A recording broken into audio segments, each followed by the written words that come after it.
After waiting a week, the Marquette Golden Eagles were finally back on the court hosting Providence, and they were joined by an unexpected guest. We'll have more on that in a moment. But first, to the action on the floor. Devontae Gardner showing a little something here with the hoop and the foul. Marquette leads 54-38 after the free throw.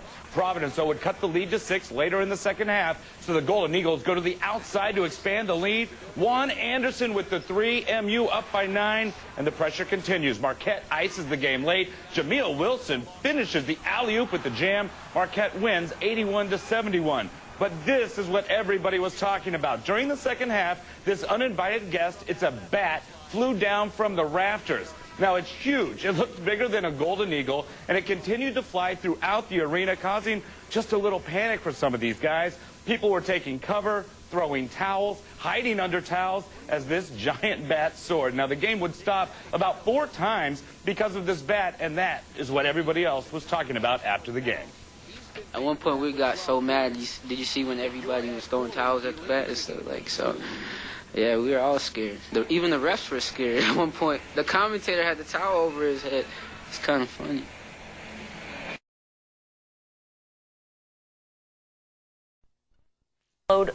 It was kind of wild to see during Marquette's game today, but the bat sure had everyone running for cover today at the Bradley Center.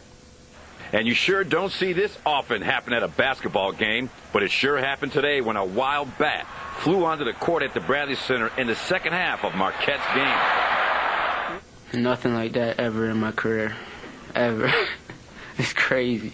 It was kind of funny, but we just had to keep concentration. We had the coaches in our ear like 24/7 just saying, stay focused, we need to win, we need to win. The one winning this battle, circling around the court like he owned the place, was the bat.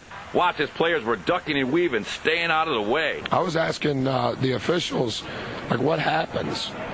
And our deputy AD came up and he goes, Buzz, this is serious because if a bat bites you, you get rabies, which I didn't know. And I was like, we have to win the game. Whatever we have to do with the bat, so be it. But we need to be able to finish this game. They had to stop play 4 different times, eventually dimming the lights, and the little guy just disappeared. Today's visitor brought back memories of the hawk that got trapped inside Miller Park nearly 2 years ago. He flew the coop when the roof was eventually opened. And just like the hawk at Miller Park, the Marquette Bat is already on social media with at least 2 Twitter accounts. Charles? And my friend Andy Smith called in and said the squirrel at County Stadium was a big hit back in 1990.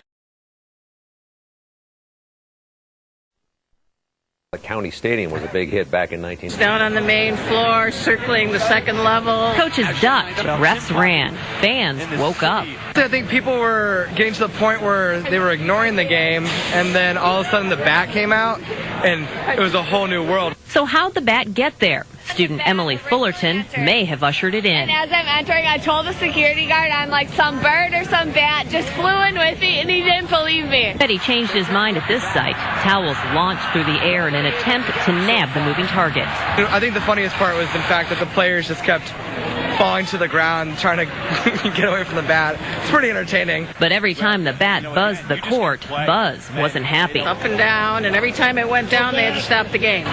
It didn't just stop. The lights were eventually shut off to the whole arena. Fans sang a soothing Whitney Houston song, trying to send the bat to hang in the rafters.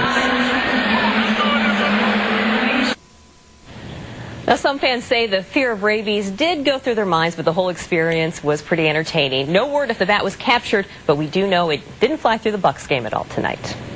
Well, you'll need to be careful if you head out tomorrow afternoon. Could get